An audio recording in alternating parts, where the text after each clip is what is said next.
This steamy inland waterway in South Carolina has not always been navigable by boat. Underwater archaeologist Mark Newell has studied the canal's history. Although heavily used in the 1800s, it silted up and almost vanished in later years. During works to clear it, Mark and his team made a remarkable find in the mud. There was a bed of sediment in the canal. We were excavating and sifting that through screens. And I was standing there watching the material coming out of the screen when this suddenly popped into the screen. On careful examination, you can very readily see that the chips that were taken from the stone were very carefully chipped off. This was no accidental manufacture. And when you see that kind of care taken in creating a stone shape, then you realize you have a tool, a stone tool of some kind. It fitted so neatly into the palm of his hand that Newell was convinced he was holding a hand axe once used by Neanderthal man. The first immediate question was, how could it be here? I checked with various experts and immediately established that it definitely wasn't a South Carolina tool, and from the general shape it was thought that it was very similar to European ancient tools. So we began to examine that possibility.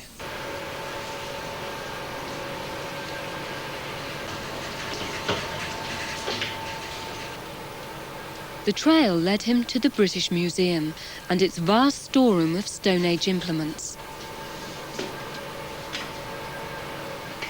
Oh, jolly good. I forgot here. Oh, yes. The boxes contain specimens of every type of prehistoric tool. Yeah, so those contrast nice. Thank you. Jill Cook has years of experience in identifying and dating them. Mark Newell turned up on the doorstep one afternoon in 1989, opened the box and said, "Have you ever seen anything like this before?" And I said, "Well, no, not from South Carolina, but certainly from Europe." Jill Cook recognised telltale markings that told her the axe was carved over 200,000 years ago. She suspected it came from France. I advised Mark to take it to a geologist who would be able to identify all the little microorganisms in the raw material which will indicate where the flint might have come from.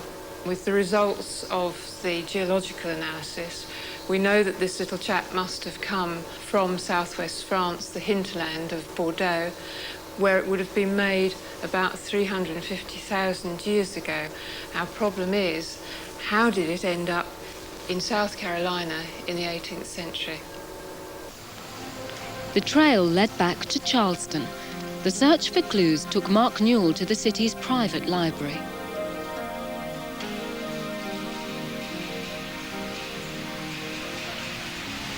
I'd like to see copies of the South Carolina Gazette for 1824.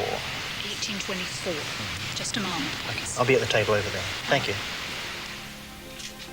In existence since colonial days, the Library Society is the repository of local historical knowledge. Newell's hunch was that the answer lay in newspaper reports of a tragedy on the Santee Canal where the axe was found. The Gazette, 1824. We do ask you be very careful. The pages are brittle, and so they tend to tear or flake easily. And if there's anything else you need, just ask. Thanks, Dan.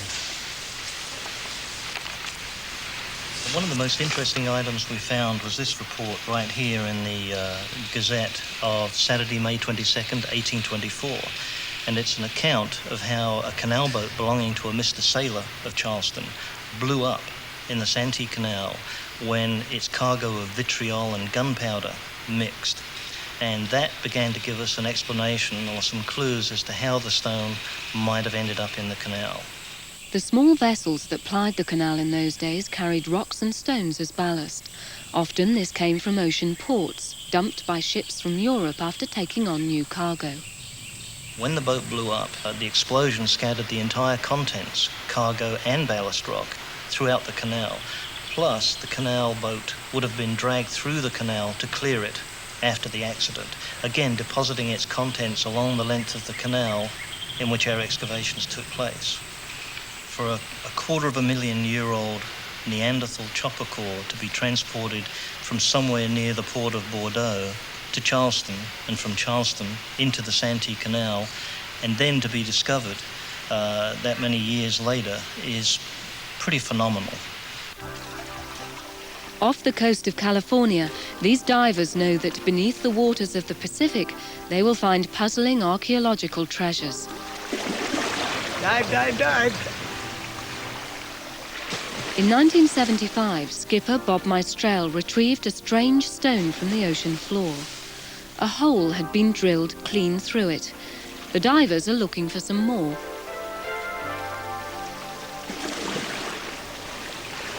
Bob, I've located the stone. We need the line to tie it off with now.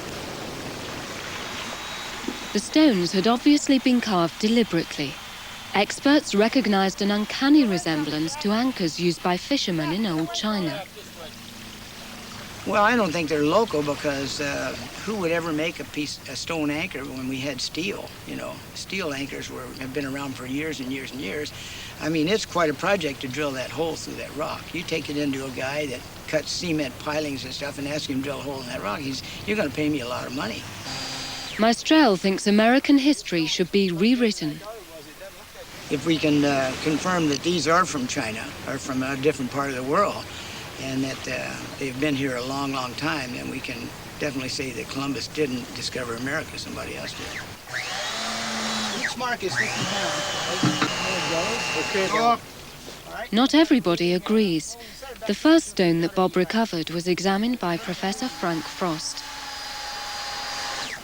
I took a small piece of the stone to the geology department at UC Santa Barbara, and a specialist there in sedimentary rock tested it and told me that it was Monterey Shale, which is the most common rock formation all along the coast here in Southern California. The first question was answered, and that is that whoever made them here out of local rock. Frost discovered that Palos Verdes, beside where the stones were found, had once been a fishing village for Chinese immigrants. We discovered that the Chinese living here in the 19th century had used stone anchors in their fishing industry. This answered at least part of the question. The possibility then, the greatest possibility, was that these were made by Chinese fishermen here in the 19th century. Frost's explanation of the anchor's origins pours cold water on the idea that the Chinese beat Columbus to America.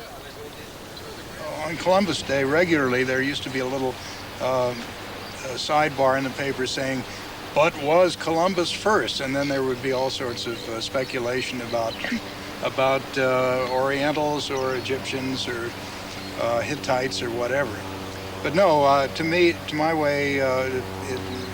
way of thinking, there is no evidence for a pre-Columbian discovery of America.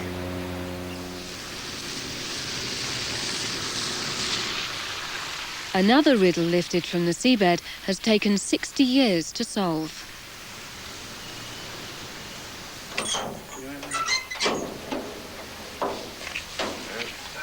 These are ivory tusks. They're under investigation by underwater geologist David Long. Long has a favourite theory that the North Sea was once dry land and home to prehistoric animals. He read in the Times of 1934 that 2 ivory tusks had been hauled in the nets of a fishing vessel off the Shetland Islands. Professor Ritchie of Aberdeen University declared they had come from a mammoth. The owners of the fishing vessel were delighted with the publicity this brought to their fish shops. David Long was curious to know if the story was true. So I took measurements and photographed them, and I then went off and tried to look at other mammoth tusks in various museums and realized these weren't quite the same thing. Long used a known mammoth tusk for comparison. The way one can distinguish between mammoth tusks and the elephants is that a mammoth tusk is curved in two planes. You can see the big curve here, but there's also another curve underneath here if I rotate it. And that the tusk is turning slightly. Whereas these two tusks here are actually just curved in one plane. They're quite flat here on the bench, but just curved like that. Immediately I began to realize they're quite different. He got permission to take a small sample of the ivory for carbon-14 dating. He sent it to Oxford University. They analysed it and wrote back that we came with a date of about 290 years old, plus or minus about 100 years. And they cannot be mammoths. They must be from modern elephants. Now, what were they doing east of Shetland? The shipping records of 1689 gave Long his answer. War in the English Channel caused ships to divert around northern Britain. Hidden in archives in Holland, he found the papers relating to a convoy of 4 Dutch traders. These had foundered and sunk in a storm. The fourth ship, which was the Wapen van Alkmaar, had actually set sail from what's called Sri Lanka these days. And that was well known as the major ivory exporting from the Indian subcontinent, that most ivory came out of that area. And that ship is recorded as having been lost to the east of Shetland.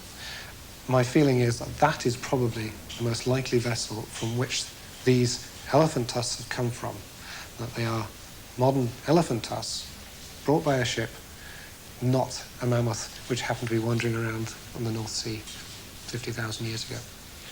The solutions to the mysteries of the Chinese anchors and the Scottish tusks are intriguing and ingenious, but they won't change our view of the past. For archaeologists, the greatest prize is a discovery which gives a real insight into the thinking of extinct civilizations. One rare example of this came after centuries of research into the great temples of the ancient Greeks. An enormous amount is known about them, but what happened to the architect's blueprints?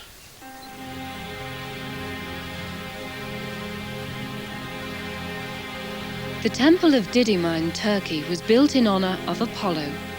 The god of light, art and prophecy was said to have been conceived under a nearby laurel tree. For generations, tourists and archaeologists have been awed by the building's staggering beauty.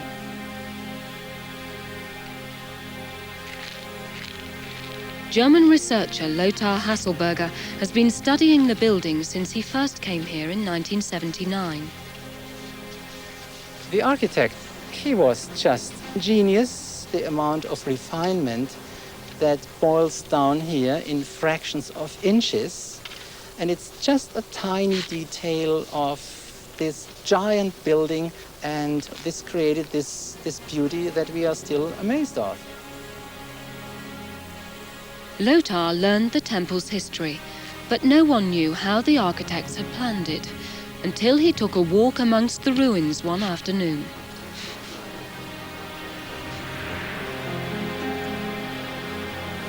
I was here one day just wandering around and looking at the wonderful and unparalleled construction, and all of a sudden I realized, my goodness, there are incised lines that all of a sudden melt together into quarter circle and semicircles and yet another sequence of quarter circles, exactly the way they are executed out in the temple. It showed up in such a brilliance and clarity that I had no doubts.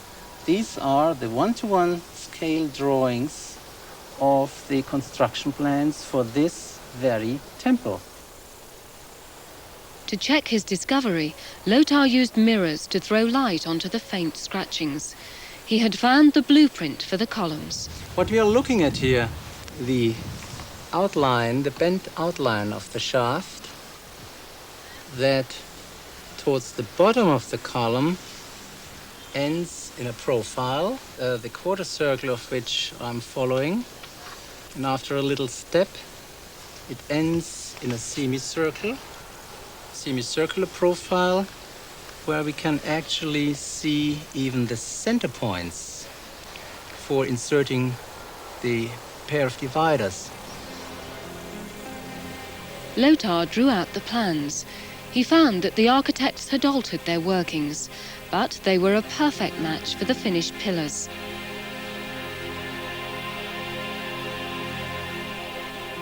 An accident of history had given Lothar this chance of a lifetime discovery.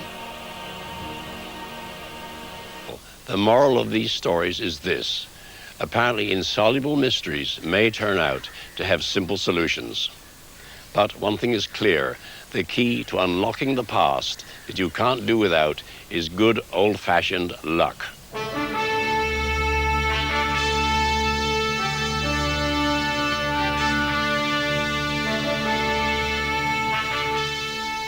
We stay in the company of Arthur C. Clarke next as he reveals how some of the great drawings that can only be seen from the air were designed and drawn.